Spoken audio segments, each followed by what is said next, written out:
samedi 15 décembre de l'an 2018. Mesdames et messieurs, bonjour. Merci de prendre à nouveau le rendez-vous hebdomadaire de décryptage de l'actualité politique nationale de la semaine sur ESAE Télévision, baptisé Info Hebdo. Pour ce numéro, j'ai l'honneur et le plaisir de recevoir pour vous, chers amis internautes, deux confrères. Il s'agit de Eli Adjeran, il est journaliste à Canal 3 Bénin. Il sera face à Arnaud Domahou, journaliste à Fraternité. Avec eux, nous débattrons des enjeux des élections législatives de 2019 avec la création du bloc républicain et de la création du parti L'Union progressiste et de la création d'un bloc en vue pour les élections législatives de 2019 en ce qui concerne l'opposition. Sans plus tarder, on les retrouve pour le décryptage. Le décryptage de ce jour se fera avec, comme je l'ai annoncé à l'entame de cette émission, se fera avec Eli Adjeran. Eli Adjeran, bonjour. Bonjour Kader Achiro. Merci d'avoir accepté notre invitation malgré votre agenda très chargé. Tout le plaisir est pour moi. Vous êtes face à Arnaud Domahou. Arnaud Domahou, bonjour. Bonjour Kader. Bonjour à vous. Bonjour. Vous êtes journaliste à Fraternité, le quotidien béninois des Français généraux d'analyse. Tout à fait. Alors, Arnaud Domahou, je reste avec vous, bien évidemment. Comment avez-vous apprécié cette création du bloc républicain? Je dirais que pas seulement la création du bloc républicain, mais les différentes tractations qui ont été effectuées pour sa constitution. De républicains, les progressistes qui étaient dont nous en viendrons tout à l'heure. Il y a quelques jours. Je trouve quand même que les acteurs politiques se conforment aux réformes du système partisan, parce que ce n'est pas de gaieté de cœur qu'on laisse tomber sa formation politique pour aller se mettre dans un ensemble où on ne sait pas encore de quoi, en tout cas, quelle sauce sera l'avenir de cette entente politique. Donc je crois que tout à fait, je crois qu'il faut saluer d'abord le fait que les acteurs aient pu quand même être décidés quand même de se conformer aux dispositions du nouveau code électoral, notamment aux réformes sur le système partisan. Je disais, j'ai l'habitude de dire souvent qu'en 1990, les gens ont salué le fait que nous soyons allés au niveau du multipartisme intégral. Ça a été approuvé et salué par tous les acteurs parce qu'on quittait le marxisme-léninisme pour la démocratie. Donc, on avait trouvé que c'était très bien qu'on puisse quand même adopter le multipartisme intégral. Au fil des années, on a compris que ce multipartisme intégral nous a fait suffisamment profiter. Il y a eu beaucoup d'insuffisances. Alors, c'est pour ça qu'on se dit souvent, si aujourd'hui, on a des choses à reprocher au multipartisme intégral avec les micro-partis, des partis de famille, des partis de quartier, quelle réponse il faut apporter? Est-ce qu'il faut se taire et regarder le désordre qui se fait là, ou quand même apporter une réponse par rapport au problème que nous avons? Donc, ceux qui ont pensé qu'il faut aller au niveau de limiter le multipartisme intégral, aller au niveau de ces grands regroupements pour faire disparaître les micro-partis, ceux-là n'ont pas tout à fait tort. Donc aujourd'hui, je dis, on peut d'ores et déjà saluer le fait que nous allions déjà au niveau de ces grands ensembles. Demain, c'est-à-dire que d'ici quelques années, nous allons apprécier la réforme à sa juste valeur pour savoir si est-ce que cette réforme-là également nous a profité. Donc, merci à vous, Arnaud Domahou. Avant de revenir peut-être au décryptage de cette réforme du système partisan, Eli Adjeran, comment avez-vous apprécié toute l'euphorie qu'il y a eu du côté de parcours lors de la constitution du bloc républicain?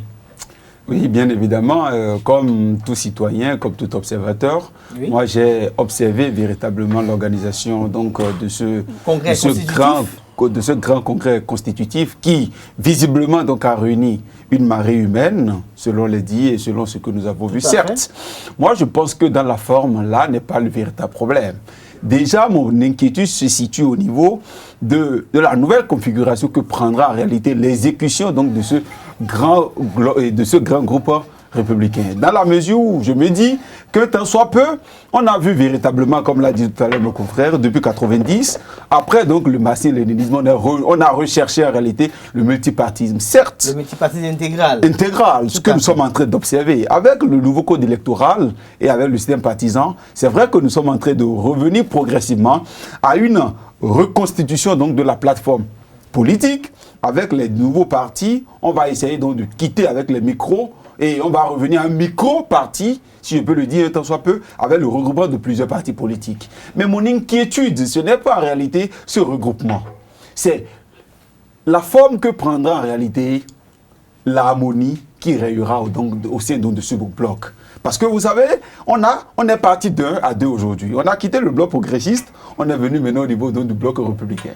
Avant donc les prochaines élections, question mark. Je me pose la question de savoir si on ne viendra par un temps soit peu à un troisième bloc de partis politiques. Mais je crois, à notre moment, qu'il y a plusieurs partis politiques qui sont, je dirais, en existence et en conformité à la réforme, à la réforme des chartes, la réforme du système partisan. Parce que quand on y voit de près, il y a l'Union démocratique pour un Bénin nouveau de Claudine Affaire Prudentiaux. Et là, l'AND de Valentin Didi Roudé qui a créé un nouveau bloc politique et qui s'est conformé à la réforme du système partisan. Nous avons également le Parti de renouveau démocratique PRD de Maître Adrien Ogbedi qui est en phase avec la réforme du système partisan. Est-ce qu'on n'est pas même de se dire qu'il y a plusieurs partis du côté de la mouvance présidentielle qui sont en effectivité avec les enjeux de la réforme du système partisan? Oui, tout à fait. Je dis que ce n'est pas conviction. Parce que vous parlez par exemple des républicains, en fait, quand on parle de républicains, c'est toute une idéologie. Est-ce que ces acteurs aujourd'hui... Les progressistes ont une idéologie. Le Parti du renouveau démocratique a quand même une idéologie. Et c'est cette idéologie... C'est Rami Kader. Le Parti du renouveau démocratique n'a pas d'idéologie. Non, sauf que je le Le PRD n'a pas d'idéologie, à votre avis? Le PRD n'a pas d'idéologie. C'est votre avis, vous le partagez? On n'avait pas des partis qui soient des partis qui portaient véritablement une idéologie. Donc, je dis qu'aujourd'hui, on a donné ces noms-là, mais ça ne reste que des noms. Quand on parle de républicains, et si nous ne peut pas, nous allons peut-être dire, avec la gouvernance actuelle et comparer avec ces idéologies qui doivent se confronter sur le terrain, parler des progressistes, je dirais des démocrates, des sociodémocrates qui vont se donner des progressistes et parler en même temps des républicains. Je crois que ça doit faire deux idéologies qui doivent en principe s'affronter. Mais qui se complètent un temps soit peu. Non, en matière politique, je crois que ce sont deux idéologies qui doivent s'affronter sur le terrain politique. Mais ne sommes pas, ça vous dit en quelque sorte que ne sont pas encore dans l'appropriation de cette idéologie-là. Donc, on a formé ces regroupements-là, on a bombardé de noms, et puis les gens sont entrés dedans comme ça, sans idéologie aucune. Mais on s'est dit, ce n'est pas encore l'essentiel. L'essentiel, c'est d'abord d'apporter une réponse. De réduire de manière considérable l'ensemble des partis politiques, estimé à plus de 200 partis politiques. Voilà, que nous avons sur l'échiquier politique national. Donc, pour le moment, nous approuvons le fait que les acteurs puissent se conformer aux réformes du système partisan. Demain, nous allons apprécier, d'ici quelques années, est-ce que c'était la solution? Est-ce que c'était la réponse à apporter véritablement à cette situation? Alors, Elia Girand, comme le disait tout à l'heure votre confrère, ou notre confrère, Arnaud Domarou, il a relevé un problème assez fondamental, comme quoi il y a comme l'impression que la plupart des acteurs politiques se sont conformés à cette réforme du système partisan sans en prendre en compte l'idéologie du bloc républicain et l'idéologie du bloc progressiste, mais dans la dynamique peut-être de faire plaisir au chef de l'État, qu'est le président Patrice Talon. C'est justement là que réside un peu ma perplexité. Parce que je me dis qu'en réalité, pour avoir milité dans un parti politique, déjà comme on est en train de le voir, il y a quand même une norme pour la création d'un parti politique ou simplement un mouvement de parti en République du Bénin. Pendant longtemps, les gens ont milité, ils ont travaillé, ils ont été présents, ils se sont même présentés à plusieurs élections. Que du jour au lendemain, pas un système de conformisme. On dit qu'on veut mettre en place en réalité une équipe de restriction d'un bloc et qu'on cherche à faire une adhésion sans comprendre le fond. Je pense pour ma part que ça pose un problème. Moi, je suis du genre à anticiper au-delà de ce que dit tout à l'heure M. Arnaud. Je me dis qu'en réalité, il ne faut pas seulement se conformer, il faut d'abord lire le contenu et le type déjà de principe qui va donc rayer au sein donc de cette appartenance politique auquel on veut donc s'inscrire. Parce que je me dis, déjà, l'avenir est très peu sombre déjà pour nombre de partis politiques qui sont en train de se fédérer. Parce que tout à l'heure, il dit qu'en réalité que le PRD n'a pas de conviction. Moi, je pense qu'en réalité, pour ma part, que véritablement le PRD, je pourrais tout un soit peu le dire qu'il n'a pas de conviction. Dans la mesure où on dit, nous sommes des rupturiers. Elia Girand, pourquoi affirmez-vous le fait que le Parti du renouveau démocratique n'a pas de conviction? Justement, dans la mesure... que vous puissiez clarifier cet aspect. Oui, j'en viens. Enfin, on dit que nous sommes avec le président de la République. Mais est-ce que parce qu'on est avec le chef de l'État, qu'on puisse accepter le fait qu'il faut sacrifier ses intérêts? Est-ce que parce qu'on est avec le chef de l'État, on doit perdre de vue son idéologie et ses sacrifices? Est-ce que parce qu'on est avec le chef de l'État, on doit occulter le fait que le PRD, c'est quand même des années, une vingtaine d'existence et d'animation de la vie politique nationale? Je me rappelle même que c'était sur ce même plateau, je l'avoir évoqué une fois, où on disait qu'en réalité, c'est absurde de finir par voir qu'en réalité, au nom d'un nouveau logo, que le PRD n'existe plus. que peut-être la RB n'existe plus. Que Mais il faut se rappeler également que lors de l'Union Fédération, le PRD n'avait pas exigé. Je n'en disconvie guère, M. Cadet. Le fait que son logo puisse avoir. Mon problème, c'est quoi? Vous savez aujourd'hui, pourquoi je dis qu'aujourd'hui que le PRD n'a pas de conviction? C'est hypocrite de le dire. Qu'on dise qu'on est avec le président, qu'on est avec le chef, que nous partageons ces idéologies, mais avec le positionnement ou avec le regroupement qu'on veut mettre en place, que nous n'appartenons pas à cette plateforme.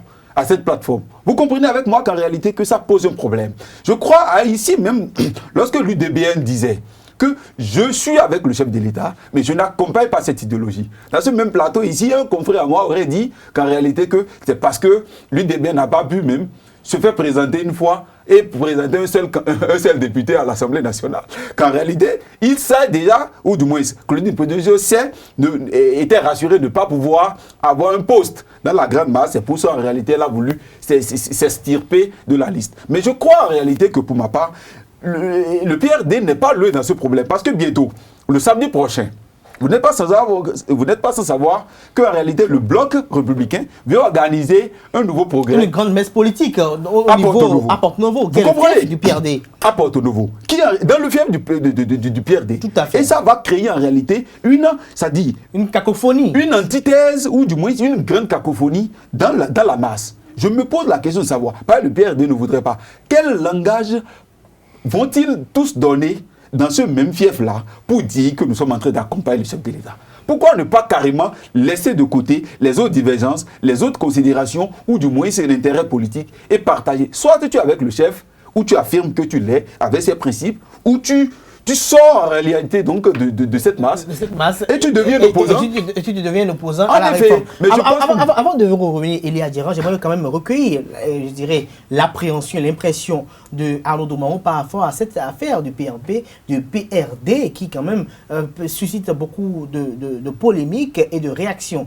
Arnaud Domaro, est-ce que vous estimez que le fait que le PRD décide de participer aux élections législatives et à l'animation de la vie politique nationale en toute autonomie et en toute indépendance serait une trahison à sa volonté manifeste de contribuer à un soutien au chef de l'État, Patrice Talon?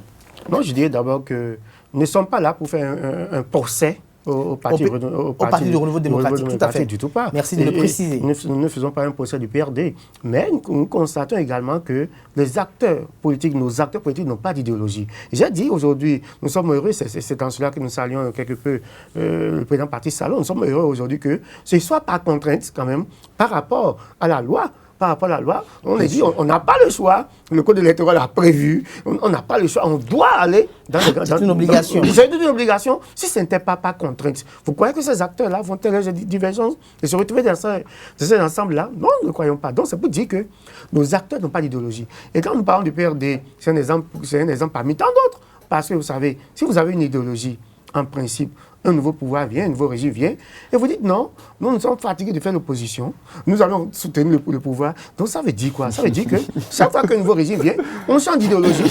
Vous n'avez pas contribué. L'idéologie, c'est pas soutenir un chef d'État ou non, l'idéologie, c'est comme ça. Elle est profonde. Le problème, M. Arnaud, a été très bien clair. Lorsque vous allez à l'élection, lorsque vous êtes une formation politique et vous êtes porteur d'une valeur, vous êtes porteur d'un courant, vous allez conquérir le pouvoir. Un courant des valeurs. Dès lors que vous allez conquérir le pouvoir, vous échouez, vous conservez votre position là. Vous attendez la tenance. Parce que là, vous avez fait des propositions. C'est là où on parle d'idéologie. Lorsque vous n'avez pas cela, vous n'avez pas d'idéologie. Donc, vous ne pouvez pas dire... Non, parce donc, à votre avis, le PRD n'a pas d'idéologie? Pas seulement le PRD, parce qu'il ne faut pas donner l'impression que nous faisons un procès au PRD.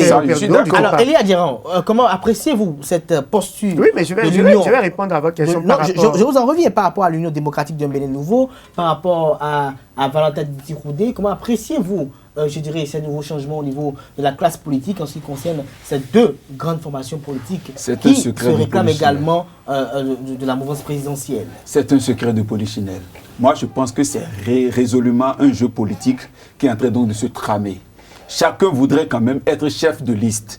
Si simplement on veut essayer de prendre la charpente et situer peut-être des délégués à des postes donnés, chacun veut en réalité se dire, c'est moi, je me suis affirmé à tel niveau, offrez-moi le positionnement de délégué pour que je puisse quand même conduire ma troupe. Sinon, je me dis, un temps soit peu, l'histoire est claire et c'est connu de tous. Soit on est avec le chef de l'État, on dit qu'on est avec le chef de l'État, on se conforme aux principes et on se fond dans la masse. Elie Adjara, je vous ai posé une question tout à l'heure. Est-ce que le fait d'être avec le chef de l'État, de soutenir de manière indéfectible et sans condition son programme d'action de son gouvernement, le programme d'action de son gouvernement, et le fait de dire qu'on appartient à la mouvance présidentielle, qu'il faut accepter toutes les réformes qui émanent de la mouvance présidentielle? Il y a plusieurs fois j'ai abordé ce sujet, M. Cadet. Résolument, je pense qu'en réalité, théoriquement, si on veut faire peut-être une démonstration mathématique, on dit qu'en réalité, pour aller à X niveau, il faut passer par tel point. Tout à fait. C'est ce qu'en réalité le maître X a évoqué comme mécanisme, comme mode d'exécution. Si vous souhaitez atteindre le point X, vous vous conformez à cela. Dès que vous estimez qu'il y a déjà un dysfonctionnement ou une disparité, vous n'êtes plus en réalité dans cette même dynamique d'action. Vous appartenez à une position Y. Et déjà aujourd'hui, c'est ce que je constate malheureusement chez nombre donc, de mes acteurs politiques. D'acteurs politiques. Mais avant de revenir peut-être à Amadou Mahou, j'ai bien envie de vous demander, mais Elie Adjara, est-ce que dans la tête des militantes et militants du PRD, est-ce que le fait que le PRD va disparaître, le fait qu'on n'entendra plus parler du slogan Tchoko Tchoko, on doit gagner et on va gagner, ne ferait pas un hic dans l'esprit de ces militantes et militants du PRD qui, n'oublions pas, à un moment donné, avaient une couverture nationale et avaient participé de manière active aux élections présidentielles? Mais il y a ce qu'on appelle la communication politique. Si tant est qu'ils vont consulter leur base avant donc de faire le choix d'appartenance de tel ou tel parti politique, a priori, il ne doit pas avoir de confusion. Parce qu'on dit, c'est après avoir écouté notre base que nous avons opéré le choix d'appartenir, de nous fondre. Donc, à votre avis, il n'y a pas une consultation effective de la base? A priori, si les normes étaient respectées et il y avait une consultation à la base, il ne peut plus y avoir d'inquiétude parce qu'on a vu dans ce pays. Mais ce n'est pas la première fois qu'on a eu l'Union fait la nation. On en avait eu une première expérience. Et figurez-vous dans ce même pays où déjà le président Soglo et le président Humbedi se sont mis ensemble, ils étaient à Bomé à l'époque. Mais on dit, notons effectivement que lors de la constitution de l'Union fait la nation, il n'y avait pas eu la transgression du logo du Parti du Renouveau démocratique. Alors certes, il n'y avait pas cette transgression, mais il y avait quand même une unanimité au niveau... Une unanimité bien évidemment, au niveau donc, du choix donc, du nouveau système adopté. Et figurez-vous, je reviens tout à l'heure, lorsqu'ils étaient en réalité à Bobé, au cours donc, des campagnes électorales, ils disent c'est déjà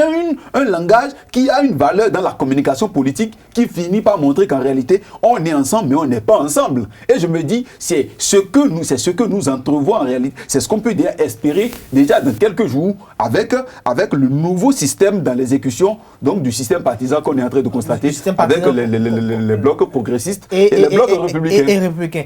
Alors, Amadou Mahou, tout à l'heure, Elie Adjara l'a si bien évoqué. Il parlait de la participation active du Parti du Renouveau démocratique dans l'animation de la vie politique nationale dans le creuset d'alors qui était l'Union fait la nation. Et à l'époque, on avait eu un logo d'une jarre trouée avec des mains qui bouchaient les trous de cette jarre, mais on n'a pas vu la transgression du logo du Parti du Renouveau démocratique, mais on apprend sous autres réserves et autres, je dirais, communiqués que le fait que l'intégralité du logo PRD ne transgressait pas dans le logo du parti en gestation qui était à l'époque le bloc républicain et faisait partie des différentes causes fondantes qui ont amené le PRD à se retirer. Mais est-ce que, à votre avis, comme vous le disiez tout à l'heure, est-ce que le fait que vous affirmez que le PRD n'a pas de conviction conforte certains Béninois quand on se rappelle également que le Parti du Renouveau démocratique est le parti politique qui a pu avoir, lors des élections législatives dernières, 10 députés à son actif?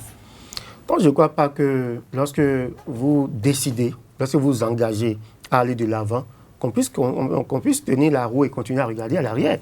Parce que vous savez, si c'était des partis, les formations politiques de l'opposition, il n'y aura pas de débat. Mais lorsque vous êtes membre de la mouvance présidentielle, lorsque vous êtes député... J'ai posé la même question tout à l'heure à Elie Adjara. Oui, est-ce que parce qu'on est membre de la mouvance présidentielle, qu'il faut accepter tout? Est-ce que parce qu'on est membre de la mouvance présidentielle, qu'il ne faut pas accepter l'instauration du débat? Ce n'est pas de cela qu'il s'agit. Lorsque vous êtes membre député à l'Assemblée nationale, membre de la mouvance présidentielle, et que vous avez contribué activement au vote de cette loi-là, cette législation, ne dites pas aux autres, ah, nous avons voté parce que nous pensons que c'est bien la réforme du système partisan, mais nous, c'est pour les autres que nous l'avions fait. Ça n'a pas de sens, ça n'a pas de logique. J'aurais pu peut-être comprendre quand il va s'agir seulement des députés de l'opposition. Mais quand même, le président Dion Mbedi, président de l'Assemblée nationale, membre de la mouvance présidentielle à l'Assemblée nationale, vous avez conduit de main de maître cette réforme du système partisan. Et à la fin, vous dites maintenant, non, nous conservons quand même notre parti. Et puis vous, là, vous autres, là, la loi qui a été votée, c'est pour vous, mettez-vous ensemble. Ça n'a pas de logique. Ça ne se comprend pas. C'est pour ça que je le répète. Si c'était des acteurs de l'opposition qui disent non, nous ne sommes pas concernés parce que nous n'avons pas voté cette réforme du système partisan. Vous savez que l'opposition est contre la réforme là. Donc, nous autres, nous gardons nos partis, l'identité de nos partis. On peut le comprendre. On ne peut pas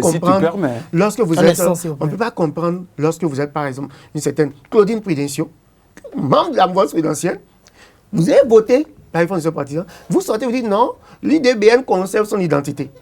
Ça ne se comprend pas. Lorsque vous êtes Valentin Adité-Koudé, extraordinaire. Non, lorsque vous êtes Valentin Adité-Koudé,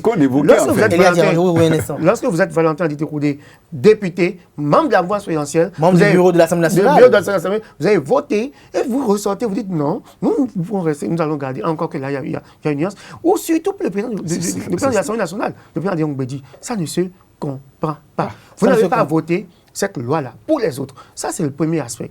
Le second aspect, c'est quand on comprend, on te dit, nous soutenons la mouvance.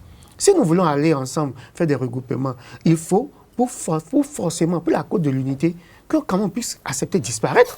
Si nous restons là, nous disons nous soutenons la mouvance, mais nous conservons notre identité, alors là, il y aura un problème, on ne peut pas avancer. Et vous constatez que c'est ça le problème aujourd'hui qui se pose également au niveau de l'opposition. On dit non, nous sommes dans l'opposition, mais nous voulons garder notre identité. Le parti Restaurer l'Espoir dit, je garde mon identité. Le FCB aussi veut garder leur identité. L'USL aussi veut garder son identité. Là, et comment dans cette condition-là non, pas par l'opposition, nous allons revenir tout à l'heure. Alors, Elie Aguerrand, vous avez envie de réagir très rapidement par rapport à... Juste pour corroborer un peu ce que dit tout à l'heure, en réalité, la position de mon confrère, c'est qu'en réalité, il faut savoir une chose. Lorsqu'on dit que nous sommes ensemble, c'est que le problème, et c'est pour ça que je dis les gens ne le font pas suivisme, ils ne le font pas conformisme. Peut-être qu'ils n'ont pas entièrement... Ou bien pas intérêt politique. Ils n'ont pas davantage exploré l'univers, ou du moins voir la densité et déjà la gravité de ceux qui sont en train de voter avant de le faire. C'est pour ça, ça me pose toujours les questions. Je me dis, je reste dans la suspicion pour dire, dans un scepticisme, et me dit qu'en réalité, est-ce que ce n'est pas de l'argent qui est sujette c'est-à-dire à la condition de vote des lois à l'Assemblée nationale. Parce que je puisse me dire qu'aujourd'hui, un président, deuxième personnalité d'un pays, elle peut contribuer activement au vote des lois et qu'aujourd'hui lui-même se dissocie et ne soit pas exemple en réalité de la mise en œuvre de cette loi. A priori, c'est de l'hécatombe. Je me dis que ça pose un problème dans le fond que dans la forme. Et là, c'est vraiment triste pour l'évolution de notre démocratie. C'est vraiment triste pour l'évolution de notre démocratie. Alors, de Marron, nous avons constaté qu'au niveau de l'opposition, il y a également cette cacophonie qui s'installe au niveau de l'opposition également, parce que nous avons constaté que le parti Restaurer l'Espoir décide de participer aux élections législatives en toute autonomie et en toute indépendance. Nous avons Foscori.Bénin Émergent qui, dans sa volonté manifeste d'affirmer publiquement qu'elle compte contribuer aux élections législatives de manière unitaire avec les autres partis de l'opposition, mais continue de redynamiser sa troupe à sa manière. L'Union sociale libérale reste pessimiste. Est-ce qu'au niveau de l'opposition, vous ne sentez pas une sorte, je dirais, d'embrouillanimie, vous? Oui, tout à fait. D'ailleurs, vous savez que si vous suivez un peu les dernières sorties, les dernières déclarations de l'honorable Guy Tokpe, qui expose, en tout cas sur la plateforme Internet. C'était une interview à travers l'événement précis. Oui, mais je suis d'accord. Tout à fait d'accord avec vous. Qui a été relayé par les confrères sur les réseaux sociaux. Tout à fait. Mais lorsque vous lisez ces tests-là, vous vous dites quand même qu'il y a quelque chose qui ne va pas.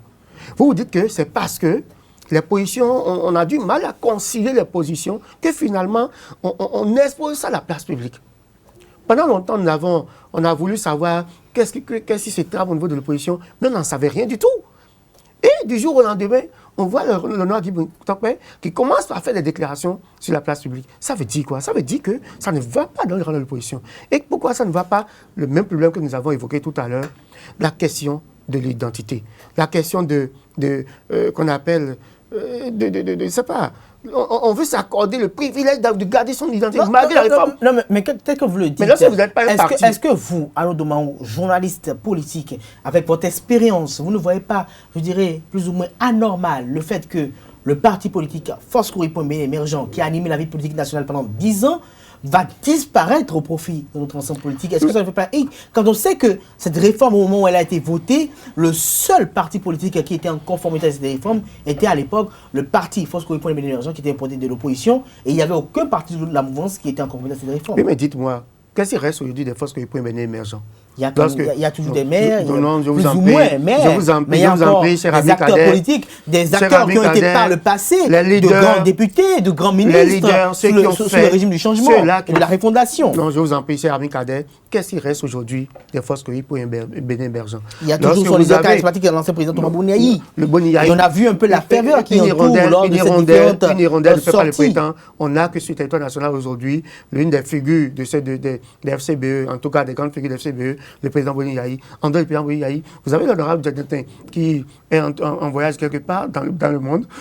Au-delà de lui, je vous en prie, cher ami Kader, lorsque vous prenez également les députés FCBE à l'Assemblée nationale, beaucoup de députés FCBE ont quitté la Bakorie. Donc c'est pour dire qu'aujourd'hui, qu'est-ce qui reste des Coris? C'est parce qu'aujourd'hui, on observe encore l'existence des Coris juste à cause du président Bouniaï, à cause en tout cas de l'influence d'hommes d'État. Du charisme. Du charisme du président Bouniaï. Donc c'est pour dire, si nous continuons à être jaloux, en tout cas si ces leaders continuent à être jaloux de l'identité de leur formation politique, nous n'irons pas véritablement vers la réforme du système partisan. C'est vrai que quand vous les suivez, ils ne sont pas du tout d'accord. Parce qu'ils estiment qu'il faut laisser le jeu démocratique, il faut laisser le multipartisme intégral, alors que tout le monde sait dans ce pays que le multipartisme intégral nous a causé assez de tort. Ça vous dit que la question de cette identité, en tout cas que revendique chaque formation au niveau dans le rang de l'opposition aujourd'hui, ça n'arrange pas forcément les choses. Et que vous suivez sur les réseaux sociaux, quand vous suivez un peu le Roland Guimautek, on dit non, le peuple a envie de voir une seule force d'opposition. Et on n'y arrive pas. On n'y arrive pas. Ça vous dit que, quelque part, on se dit, les militants, en tout cas, ceux-là, aujourd'hui, qui ne sont pas d'accord avec la gouvernance actuelle, veulent quand même voir l'opposition parler d'une seule même voix. On en est conscient, mais on n'arrive quand même pas à se débarrasser de son identité, en tout cas, de cet égo-là, pour aller quand même vers un ensemble. Avant de revenir à Elia Diran, est-ce qu'on ne voit pas le fait que cet égo, ce qu'on qualifie d'égo, résulte, je dirais, de plusieurs combats politiques, résulte des acquis politiques qu'on ne saurait céder de manière... Est-ce que le parti Restaurer l'Espoir aujourd'hui a un député à l'Assemblée nationale? Il y a Guy Muntokpe. Non, Guy Muntokpe n'est pas un député issu de Restaurer. Non, je suis d'accord que Guy Muntokpe est de Restaurer l'Espoir, mais Guy Muntokpe n'est pas élu sur la base de Restaurer l'Espoir. Ça veut dire quoi? Ça veut dire qu'on est d'accord que ces partis-là ne sont pas des partis d'envergure nationale. Et quand vous voyez des SCBE, vous oubliez que les SCBE étaient une alliance de partis également. Et donc aujourd'hui, on ne peut pas dire qu'on va être aussi jaloux de sa formation politique au point de dire que Restaurer l'Espoir aujourd'hui peut obtenir peut-être 10% des suffrages au plan national. Je crois que c'est trop ambitieux. Comme le dirait de manière plus sarcasmique, je dirais, notre confrère Arnaud Domaou, est-ce que vous ne voyez pas que du côté de Force Correspondant émergent, quand on y voit un peu, malgré les tumultes qu'ont traversé ce parti politique, qu'il pourrait quand même essayer d'obtenir à l'issue des élections législatives les 10% qui sont prévus et exigés par l'actuel code électoral et la réforme du système partisan? J'avoue, je ne partage pas cette idéologie. Dans quelle dynamique? Oui. Quand est-ce qu'on devient en réalité opposant au Bénin? C'est d'abord par là, il faut d'abord diagnostiquer la situation. Quand est-ce qu'on devient opposant? Est-ce que c'est parce qu'on n'est pas d'accord avec une idéologie politique mise en place par ceux des mouvanciers qu'on devient du coup opposant? Pendant longtemps, on a vu dans ce pays, en réalité, le parti Restaurer l'Espoir, qui a d'abord fait le gouvernement 1 du président Talon. Le président Candide Azanaï a d'abord travaillé avec le président. Il a quitté avant donc de devenir aujourd'hui opposant. Mieux, lorsqu'on prend aujourd'hui les FCBE, c'est seuls les FCBE ont pu travailler résolument pour pouvoir s'affirmer en leur qualité d'opposants. Mais quel a été résolument leur apport dans le système? Ce n'est pas parce qu'eux aussi ils ont été contraints à pouvoir entrer dans l'opposition. Je crois pour ma part qu'en réalité que c'est un système d'égoïsme. Et l'idéologie n'a pas été bien affirmée dans son ensemble, afin donc d'amener tout le monde à pouvoir se dire si on est vraiment opposant ou mouvancier. Mais je crois que le véritable problème qui se pose au niveau donc, du bloc et de l'opposition, c'est que chacun d'eux doit pouvoir taire. Pour l'instant, les tractations continuent. Je pense qu'ils vont y arriver. C'est aussi un grand travail qui a été abattu au sein, c'est-à-dire dans les coulisses, entre ceux des mouvanciers aujourd'hui, avant de revenir à imposer le logo dénommé, et je ne sais quoi, là, le système d'arbres, en tout cas. C'est l'Union progressiste. Oui, l'Union progressiste, le cheval républicain. Je crois qu'il y a une idéologie fondée. Alors, donc on finit de vous à moi. Si je suis à leur place, peut-être j'en ferai peut-être pire. J'aurais voulu que ça soit peut-être mon parti qui s'impose, ça dit, en matière de suprématie. Mais Elie Adiran, est-ce que vous ne voyez pas, à un niveau donné, légitime, le fait qu'il n'y ait pas une sorte de symbiose au niveau de l'opposition? C'est normal. C'est normal qu'il Quand on sait que l'Union sociale libérale vient de naître il y a quelques mois et qu'elle a pu travailler pour avoir un ancrage national, quand on sait que Force Courrier pour un bien émergent existait depuis 10 ans et animait la vie politique nationale. Ce n'est pas la durée qui définit malgré les tumultes, Force Courrier pour un bien émergent continue d'avoir ses tentacules dans toutes les 77 communes du pays et que ce sont les autres partis restants qui doivent se jumeler à ces deux partis politiques et que l'espérance d'obtenir un seul parti politique du côté de l'opposition serait une aberration. Est-ce que vous ne voyez pas qu'à un niveau donné, il faut penser à ce que l'opposition puisse travailler en rang dispersé et qu'à un niveau donné, il faut accepter de ne pas se combattre sur le terrain? Non. Je crois pour ma part qu'en réponse à la loi donc du système partisan, il urge qu'ils se rassemblent, qu'ils se comprennent et qu'ils nous sortent en réalité un logo. Alors, avant de revenir à notre cher ami Arnaud Domarou, est-ce que c'est FCBE qui a accepté de disparaître après tous ces acquis? Est-ce que c'est l'Union sociale qui a accepté de disparaître après tous ces acquis? Et ma dernière question avec ton avis avant de laisser la parole, c'est est-ce que la réforme de ces partisans a été votée pour qu'il existe une seule force d'opposition ou bien qu'il existe des partis politiques qui soient en conformité avec ces exigences? Mais outre ces lois votées, on parle en réalité donc du pourcentage, c'est-à-dire de la représentativité des 10% au plan national. Tout à fait. Dès que vous partez en rang dispersé, la probabilité de pouvoir rassembler cette condition, elle est très faible. Mieux vaut en réalité unir les forces, partageant les mêmes idéologies pour aller donc en force. C'est dans cette dynamique que s'impose à tous les partis politiques de se mettre en réalité en bloc. Et je pense qu'en réalité, s'ils s'affirment être de l'opposition, de gauche à droite, de ci, de ça, et ils veulent en réalité unir les forces, il est indispensable qu'ils se mettent ensemble. Maintenant, le véritable problème qui se pose, c'est qui veut laisser place à qui, parce que chacun veut en réalité que dans un petit angle, on montre au moins son logo pour dire « je suis de l'opposition certes, mais au moins j'ai quand même ma participation pour avoir pu m'affirmer en réalité dans le bloc ». Je pense qu'on peut mieux se partir, on peut se départir de tous les logos, que ce soit du FCBE, de l'USL, etc., de la RB même qui a rejoint, par force bien évidemment, par contrainte, que moi j'affirme bien évidemment, qui aujourd'hui a rejoint le bloc de l'opposition par contrainte, mais eux tous aujourd'hui doivent se oublier du fait de la concession pour s'entendre et savoir que ce qui les unit dépasse ce qui les divise. S'ils pensent avoir comme idéologie, c'est-à-dire remettre en déroute la politique de la mouvance, de la rupture, qui visiblement n'est pas conforme eux à leurs idéologies et ne participent au réel développement, alors là, qu'ils aillent se comprendre, oublier leurs égos et qu'ils nous ressortent en réalité un logo et qu'ils s'affirment pour dire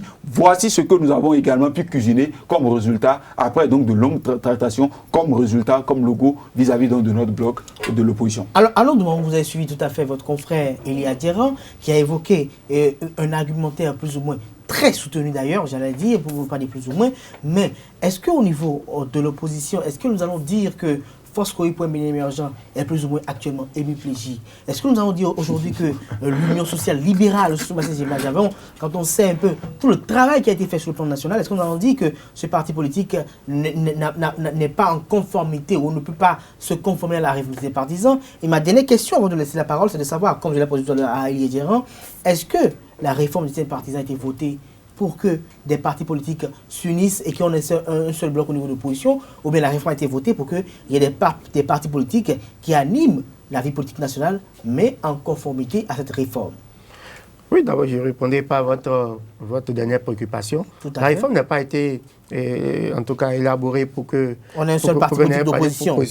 Forcément, un seul parti d'opposition. On peut avoir plusieurs... Merci pour cette clarification. On peut avoir plusieurs partis d'opposition. Ce n'est pas là l'essentiel. L'essentiel, avec cette réforme, c'est que les partis, ce soient des partis forts. Ce soient de grands partis. Des partis nationaux. Des partis d'envergure nationale. Donc, c'est dit qu'on ne peut pas continuer aujourd'hui à parler du USL. L'USL a quelle expérience sur le plan politique national? USL n'est rien du tout pour le moment. Excusez que je le dise ainsi. Qui connaît USL? USL a déjà participé à quelle échéance électorale? Rien du tout. Donc, c'est un nouveau parti en création. Donc, USL se résume à un homme. Une seule personnalité, le président Sébastien Adjavon que nous respectons. Mais ça veut dire quoi? Ça veut dire qu'aujourd'hui, ce que nous voulons, c'est un peu des hommes forts. Comme nous avons eu par le passé, quand du PRD, c'est le président Mbedi, il n'y a rien à mettre à part lui, il n'y a personne d'autre. Il va mourir avec le PRD. Quand on dit PSD avant, c'était le président Bernard Moussou, il mourra avec le PSD. Nous avons voulu, avec cette réforme sympathisant, quitter cet ancrage-là pour dire aujourd'hui qu'il faut avancer. Donc si vous prenez le parti USL qui doit se juste... Et lorsque vous voyez les gamins, on a lu le bureau de la composition du parti USL au début, c'est ce que nous avons vu. Nous avons vu notre avant sur la liste dans le bureau politique national. Ça vous dit que nous ne voulons plus aujourd'hui que ce soit juste des hommes, ou tous ces hommes-là que nous avons des fonctions politiques. C'est tant que le Bénin veut progresser, veut avancer sur le plan démocratique. Donc si nous restons dans les petits calculs, dans nos petits jeux-là, ou en tout cas dans nos petites convictions pour dire non, je suis opposant et sous mouvant, ce n'est pas de ça qu'il s'agit. Il s'agit du Bénin, il s'agit du processus démocratique engagé depuis 1990. Est-ce que nous sommes fiers de ces partis, de ces micro-partis-là? Nous ne sommes pas fiers. Si nous allons être sérieux entre nous-mêmes pour dire que nous soyons de l'opposition ou de la mouvance, nous ne sommes pas fiers de ce que nous avons là, de ce que nous voulons léguer comme héritage à ces jeunes-là qui vont émerger et après dans les quartiers créer des partis politiques. Donc il faut que nous ayons de grands rassemblements, de grands regroupements. Et là, si nous sommes vraiment dans cette posture-là, en tout cas si nous avons cette vision, est-ce que nous allons continuer à dire je suis USL? Si nous allons continuer à dire, je suis restauré l'espoir, encore que restauré l'espoir n'a pas produit de député à l'Assemblée nationale, restauré l'espoir n'a rien produit, à part le fait que nous ayons un grand homme au niveau du parti restauré l'espoir, le président candidat Zanaï, que nous respectons beaucoup, mais est-ce qu'il faut continuer avec ça? Et après le président Zanaï, qu'est-ce qui va se passer? Donc je pense que fondamentalement, il faut que nos acteurs politiques puissent voir au-delà d'eux-mêmes, il y a une pérennité, voir également qu'il faut consolider le système démocratique dont nous sommes fiers depuis 1990. Et pour consolider ce système démocratique-là, nous sommes obligés de saluer le président Patrice Talon qui a réussi ce que personne n'a réussi juste là, en tout cas qui a réussi tout au moins à obliger nos formations politiques à quand même pouvoir se mettre ensemble avec eux dans des creusets. Demain, nous allons apprécier pour savoir si nous ne pouvons pas apprécier aujourd'hui. Non, mais je regarde ceux qui se disent dans le passé, nous sommes dans l'opposition, nous dénonçons la réforme. Non! Demain, nous allons apprécier pour savoir est-ce que la réponse aujourd'hui apportée à cette question de la limitation du multiparti intégral, est-ce que cette réponse-là est juste? Nous ne pouvons pas le dire aujourd'hui. Nous ne pouvons aujourd'hui que saluer le fait qu'on puisse se débarrasser des micro-partis. Et c'est pour ça que je ne suis pas du tout d'accord qu'on vienne me parler sur les forats, qu'on vienne me parler, on ne peut pas me convaincre de ce que rester l'espoir devient rester l'espoir. UDBN reste UDBN ou USL reste USL, c'est pas normal. Ça ne répond pas à ce que nous voulons apporter comme réponse au problème que nous avons. Au problème que nous avons, nous sommes presque à la fin de cette émission. Alors, Elia Djera, j'ai bien envie de vous demander, nous sommes à la veille d'une élection législative, celle de 2019, celle de grands enjeux politiques, parce que quand on constate un peu la parfaite métamorphose de la classe politique nationale, on a même de se poser la question, quel est le genre de député que vous espérez avoir à l'Assemblée nationale en 2019? Moi, en tant qu'élu ou moi, en tant que journaliste?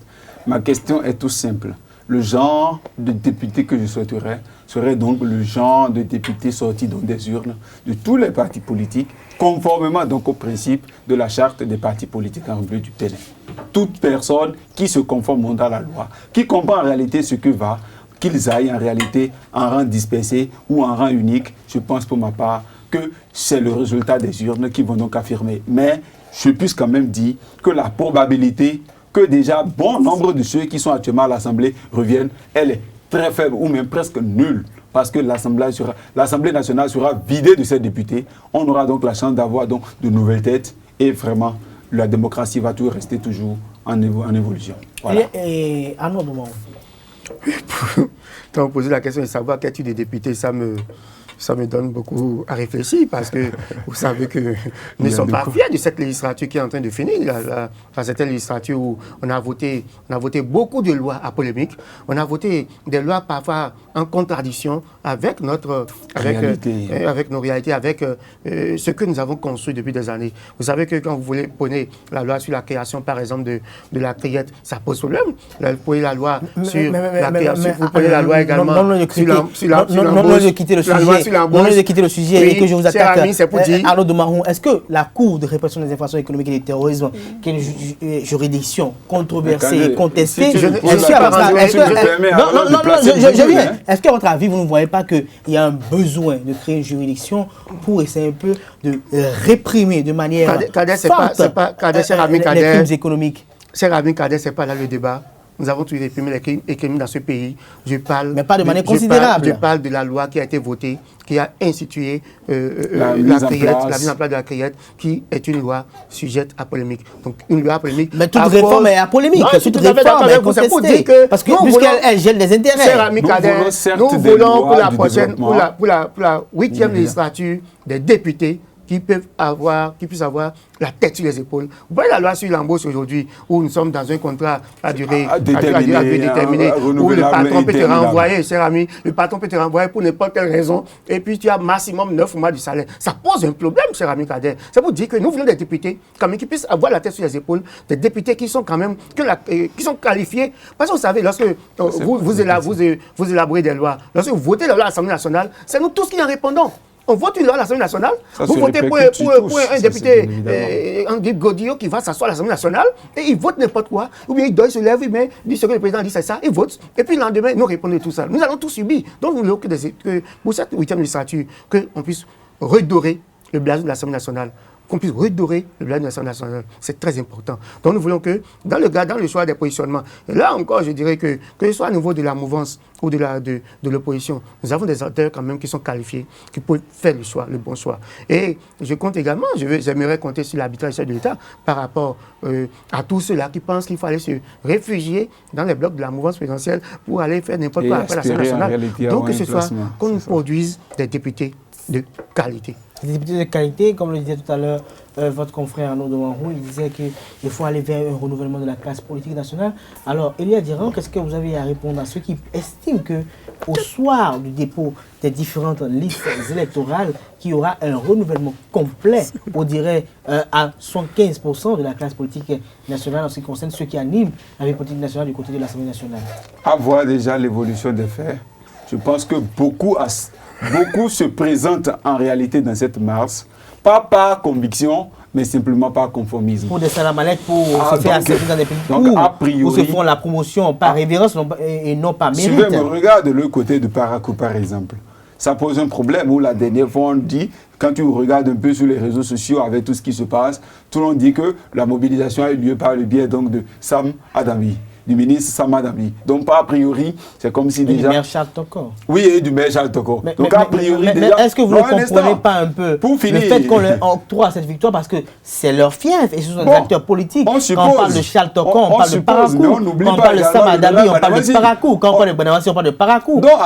Et la victoire est attribuée aux trois, n'est-ce pas, Elia Diran? Ce qui est sûr, je ne suis pas dans le secret de Dieu, mais l'histoire retiendra. On est là pour observer et très prochainement, je pense que la nouvelle guerre va démarrer bientôt en matière de positionnement dans les différents... Que tu sois de l'opposition ou de la mouvance, ça va vraiment cartonner. Ce n'est pas une prédiction. Mais je crois que nous aurons peut-être, comme l'a espéré tout à l'heure Arnaud Domarou, des députés de qualité, n'est-ce pas? On l'espère, tout le monde l'espère bien évidemment. Arnaud Domarou, vous allez conclure cette émission et je vais vous poser cette question de savoir, est-ce que vous estimez, comme le pensent beaucoup de nos internautes qui nous suivent d'ailleurs en ce moment, est-ce que vous estimez que le président Patrice Talon est en train de mettre en marche une réforme qui va contribuer de manière considérable au renouvellement à 75% de la classe politique nationale?